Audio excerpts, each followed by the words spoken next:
Nimeona hali ya mtafaruku ndani ya eneo la Mwenge kwenye kituo cha mabasi cha Mwenge kipya hiki. Niliona hali ya watu ambao kila mmoja alikuwa anakimbia kwa ajili ya kuponya nafsi yake. Wazungu wanasema run for your life. Hali hii ilinifanya pia niwe na hofu kutokana na yale niliyokuwa nayaona, matokeo ya kile nilichokuwa nakiona, na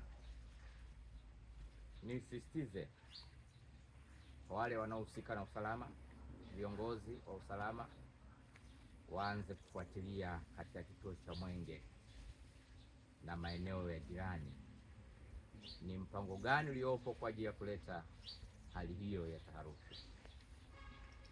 Mungu ni mwaminifu, ninajua anapoonyesha jambo maanake yuko tayari kutusaidia. Mungu awabariki, nitaliombea. Naamini Mungu ni mwaminifu, lakini chukua tahadhari. Tamani kuongozwa na Roho katika kila maeneo unayotoka na kuingia, na Mungu akubariki.